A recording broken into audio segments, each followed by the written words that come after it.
so far, although I have a hard time writing back to my subjects. Oops.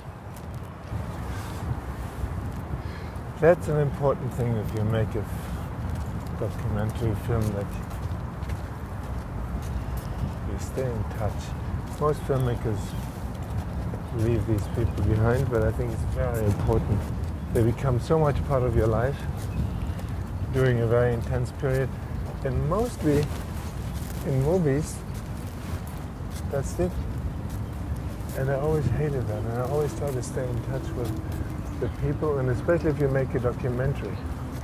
You have such a responsibility for somebody's life. This is a new sports instrument.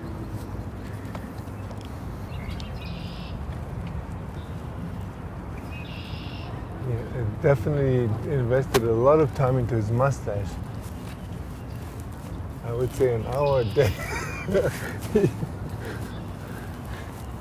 King Edward in India. In India. Can you imagine they brought this whole heavy thing here from India? The Indians probably want to get rid of it. Okay, Don't where ask do, me how it where do we ended up sit? here. Where do we sit? Here? Sure.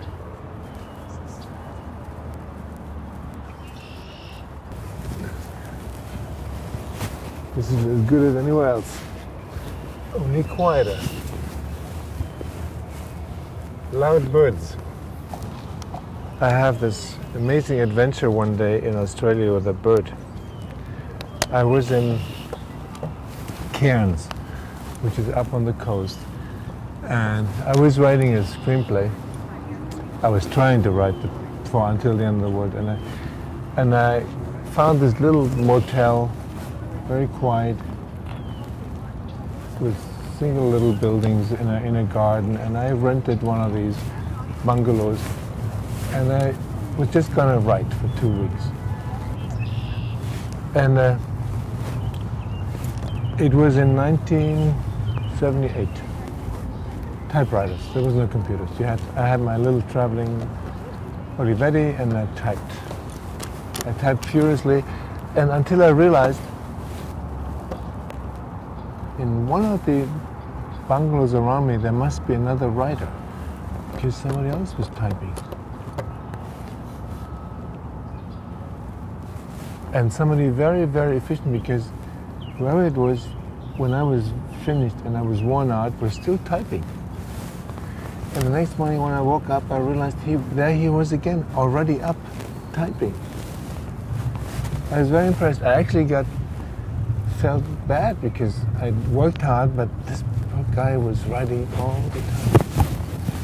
So at the reception, a day later or so, I asked the fat lady there, what other writer is staying in here? Because, boy, this guy never leaves his room, he writes all the time. And she said, you're the only guest. I said, no. Somebody is typing furiously, and she laughed and said, no. I said, come with me, because I got really paranoid. I mean, the Uber writer was somewhere, writing all the time. And she came with me, and there he was typing. And she laughed. And she said, that's a bird. And I tell you, the bird sound was exactly my typewriter. Totally identical. It made the pauses. What kind of typewriter was it? It was a manual typewriter. It was, if you hear that bird, you think somebody's typing here. Did you find out the name of the bird? I forgot the name of the bird. They have funny names. It's not typewriter bird. I was so relieved, because I felt under such pressure that somebody was working so much harder than myself. I did write down the name of the bird because I just couldn't believe it. And I never heard that bird again anywhere. It would drive anybody crazy, I tell you. So,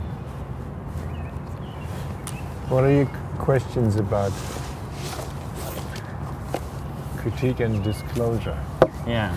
This is a professor of mine who's written a book about social criticism. Now I can really impress you, because I, once in my life, for 45 minutes, listened to Heidegger. I was a student of medicine in Freiburg, in the south of Germany. I just finished school. I studied medicine because my father was a doctor, and I thought, probably expecting me to. And you know nothing else when you finish school and what your dad does. So I thought I was going to be a doctor. I studied medicine, and I got bored, and I snuck into one of Heidegger's master classes. It was just a dozen students, much older than me. I didn't understand a word, I must say. I did not understand a word. And they looked at me, but because he had already started, they didn't do anything. And as soon as he was out the door, they came to me and I said, next time, we're gonna really kick your ass when you show up here again. Because it was only for a very close circle. And I, of course, first of all, I didn't understand a thing. And second, I was really scared because these guys meant it. They were very pissed, and they didn't want to interrupt him as he was talking. So. But I can claim I saw him for 45 minutes talk. Oh, I wouldn't have understood him either because he speaks German. He spoke German. Well, I mean, I do speak German, but see, my philosophical education was minimal, and I heard of him. And afterwards, of course, I bought books and I tried to read them. I actually studied philosophy then afterwards because I thought I might catch up eventually, but gave up on it. It's just not for me. At the same time, when I went to see Heidegger, I translated Sartre from French into German because I was very impressed. And so I did all things in order not to study medicine. I translated a book of his called Les mots, the words. And afterwards I actually enlisted in philosophy. That I understood. I even read